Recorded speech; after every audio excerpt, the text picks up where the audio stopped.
Воспитанники образовательного учреждения Алекминского района попали в больницу с диагнозом отравления. Прокуратура проводит проверку. Девятиклассники всей страны начали сдавать экзамены. Сегодня учащиеся проверяют свои знания по иностранному языку. День славянской письменности и культуры. Станет ли помехой погода для празднования в Якутске?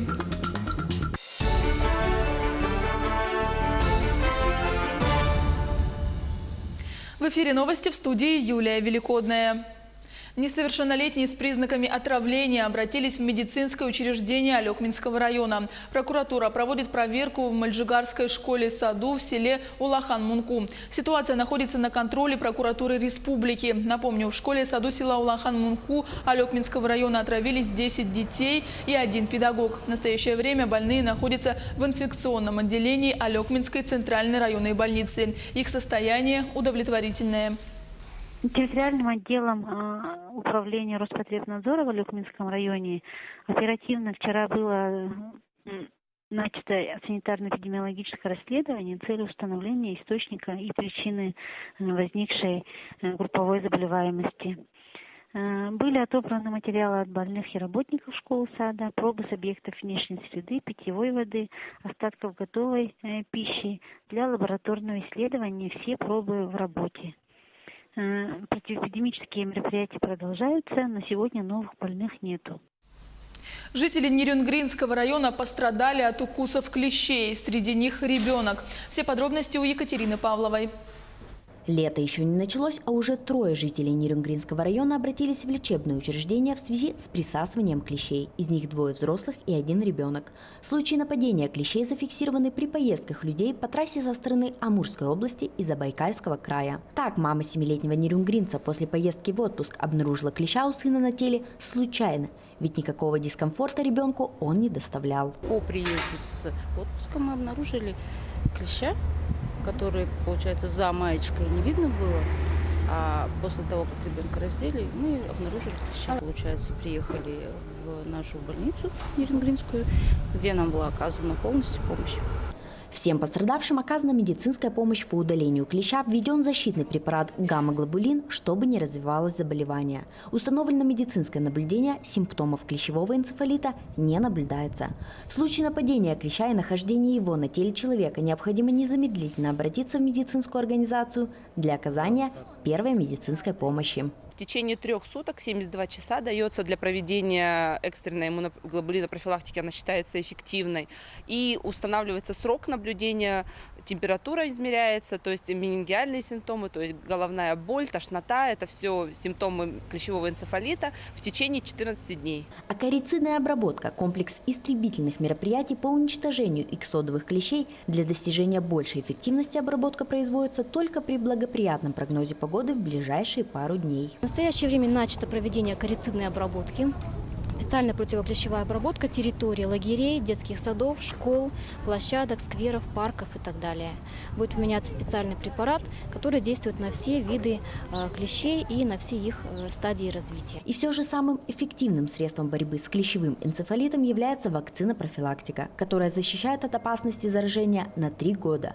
Вакцинация предполагает 3-кратное введение вакцины. Начинать ее следует осенью, но существуют и экстренные схемы, которые дают возможность привиться в любое время года. Не следует забывать и о мерах профилактики клещевых инфекций, к которым относятся применение высокоэффективных акарицидных и репеллентных средств, использование специальной одежды, само- и взаимоосмотры, осмотры домашних животных после прогулок. Берегите себя и своих близких. Екатерина Павлова, Захар Головин, Вадим Барашков, Нерюнгри. Вопросы сотрудничества с образовательным центром «Сириус» и развития образовательной среды и системы сегодня обсудили в Якутске с председателем правительства региона Владимиром Солодовым. Ректор СВФУ Евгения Михайлова рассказала о достижениях университета, о лучших практиках по работе с одаренными детьми и планах на будущее. В свою очередь, руководитель образовательного центра «Сириус» Елена Шмелева рассказала о цели своего визита в наш регион. Она отметила, чтобы об одаренных детях Якутии знают далеко за ее пределами. Сегодня образовательный центр и фонд под ее руководством готовы тесно работать с одаренными детьми, также вместе развивать образовательную среду как в регионе, так и в стране в целом. Мы же сегодня будем говорить о методах поддержки и способах поддержки этих ребят и на уровне края, на уровне федерации. Вообще, может быть, надо говорить про какие-то новые инструменты. Мы сегодня говорим, что есть инструмент такой, как Сириус. Он вдохновляет, помогает найти вот самым сильным школьникам самых сильных педагогов. И Владимир Владимирович, который лично занимается этим проектом, сразу поставил нам задачу, чтобы были самые сильные педагоги приглашены и работали с этими школьниками. И мы выстраивали дальнейшие программы сопровождения вплоть до их трудоустройства. По всей стране стартовал образовательный государственный экзамен для 9 классов. Сегодня учащиеся проверяют свои знания по иностранному языку. Само испытание состоит из 2 частей – устная и письменная. Работы будут оцениваться по 5-бальной шкале. По информации Минобразования, в республике Когэ допущены свыше 12 тысяч детей. Специально для этого организованы более 300 пунктов проведения экзаменов. А основные экзамены по русскому и математике начнутся 28 мая и 6 июня. Отмечу, что для получения аттестата девятикласснику нужно сдать 4 предмета – русский, математику и 2 на выбор. Волнуюсь, конечно, очень ответственный день.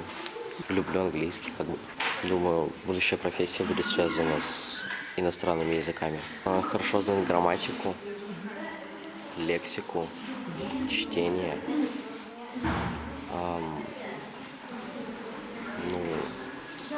И иметь большой словарный запас. В Алданском районе сдать экзамен по иностранному языку решили 25 человек. Ни пуха, ни пера ребятам пожелала Татьяна Вахнина. Обложку с паспорта снять, телефон и иные устройства сдать. С собой обязательно иметь черную гелевую ручку. Сегодня у девятиклассников первый экзамен по английскому языку. В Алданском районе этот предмет выбрали 25 человек. На базе школы номер 2, являющейся пунктом приема экзаменов, знание иностранного показывают 6 выпускников. Настроение хорошее, в принципе, уверен в себе. Думаю, что сдам. Выбрал английский. Наверное, потому что в будущем хочу стать журналистом. И пригодится в жизни вообще. Государственная итоговая аттестация по английскому языку включает 2 части – устную и письменную. Выбирая иностранный, школьники нацеливались в основном на будущую профессию. Немаловажное значение имел и уровень знаний предмета. Девочки очень хорошо учатся. Одна из девочек, Настя Солянникова, у нас победитель районной олимпиады по английскому языку. Все они выбирают английский язык целенаправленно, потому что в будущем хотят связать свои профессии либо с работой переводчика, либо журналиста. Не столь страшен экзамен, сколь ожидание неизбежного. Процедуру сдачи государственной итоговой аттестации девятиклассники проходят впервые. Ребята стараются сохранять спокойствие, хотя легкое волнение, безусловно, присутствует. Сложно, но хорошо то, что были апробации. И поэтому они не первый раз проходят через вот эту систему контроля, знают всю процедуру, как проводится экзамен. Конечно, маленький, конечно, жалко, конечно, хочется, чтобы они были в более тепличных условиях. Но мы же понимаем, жизнь есть жизнь, и им все придется преодолевать. И это, наверное, их первое препятствие серьезное. Я думаю, они его достойно преодолеют и возьмут все вершины. Пожалуй, наиболее сложным для ребят становится время ожидания результатов. Оценки по английскому языку будут известны в первых числах июня. Впрочем, на тревоге много времени не будет. Совсем скоро следующий экзамен, и нужно готовиться к нему. Татьяна Вахнина, Сергей Шипачев, Александр Лукин, Алдан.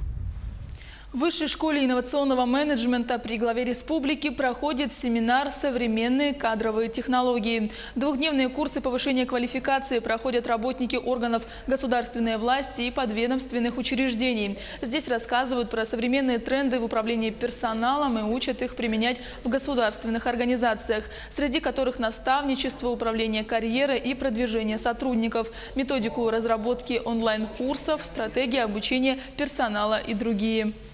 Основной капитал организации – это капитал человеческий. То есть это те сотрудники, которые занимаются основной деятельностью, приносят ценность организации. И от их компетенций, от их квалификации зависит то, насколько организация не только эффективно, то есть с точки зрения затрат, ведет свою деятельность, но и насколько ценен тот продукт, тот результат деятельности, который организация генерирует. День славянской письменности и культуры сегодня отмечают все славянские страны. Истоки этого праздника связаны с чествованием святых равноапостольных Кирилла и Мефодия. По всей стране сегодня пройдут концерты, фестивали, конференции и многое другое. Наш город не стал исключением. В эти минуты в Театре оперы и балета в Якутске начинается большой хоровой праздник. На месте событий находится наш корреспондент Анастасия Кобызева. Анастасия, приветствую, тебе слово.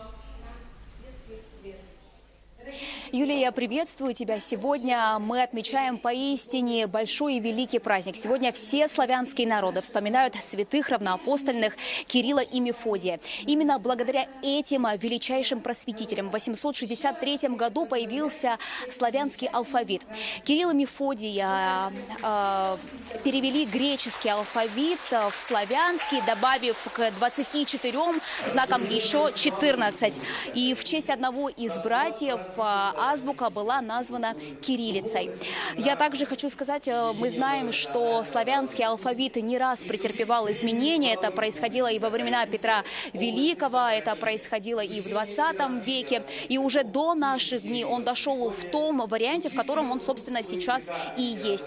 Я также хочу отметить, что заслуга Кирилла и Мефодия заключается не только в том, что они придумали славянский алфавит, они также впервые перевели Евангелие с греческого языка на славянский. Надо знать, отметить, что вот Кирилл и Мефодий поистине являются объединителями всех славянских народов. И, конечно же, в этот день по всей стране, во всех городах нашей страны будут происходить различные концерты, праздники, флешмобы, симпозиумы. В православных храмах нашей страны будут проходить божественные литургии, крестные ходы. Якутск, конечно, не стал исключением. Вот, например, сейчас буквально с минуту на минуту начнется большой хоровой концерт. К слову, я должна отметить, что он должен был пройти на улице, но из-за того, что сегодня погода ненастная, было решено провести его здесь, в зале Театра оперы и балета. Сейчас здесь идут поздравительные слова. Буквально через несколько минут на сцену выйдет симфонический хор Государственной филармонии Якутии. Но самой главной изюминкой этого концерта станут, конечно же, дети. Их сегодня здесь более 400. Они все ученики городских школ. Они исполнят всеми полюбившиеся нами песни «Служить России», «С чего начинается Родина», «Счастье тебе, земля моя». В общем, проходить концерт будет еще в течение часа, и у любителей хорового искусства есть еще время прийти сюда и насладиться этим замечательным праздником. Юлия. Спасибо, Анастасия. Я напомню, на прямой связи со студией была наш корреспондент Анастасия Кобызева. А мы продолжаем. Сегодня в эфир выйдет специальный выпуск проекта «Голос дети» с участием всех финалистов. Победительницей 6-го сезона стала Микелла, набравшая 56,5% голосов и получившая 1 миллион рублей и сертификат на запись дебютной песни. После чего выявилась массированная автоматизированная отправка СМС в пользу участника под номером 7, который был присвоен Микелле Абрамовой. В накрутке голосов участвовали около 300 телефонных номеров, с них были отправлены более 8 тысяч сообщений. После первых данных расследования Первый канал принял решение аннулировать результаты финала 6-го сезона шоу. Стартовала республиканская акция «Мир Май ГТО» по выполнению нормативов физкультурно-спортивного комплекса. В Якутск приняли участие порядка 2000 горожан разного возраста, в том числе студенты, работники организаций и простые люди, решившие проверить себя на статус физподготовки. Во время церемонии торжественного открытия наградили золотыми знаками отличия 30 участников комплекса ГТО. Оставайтесь с нами, мы следим за развитием событий.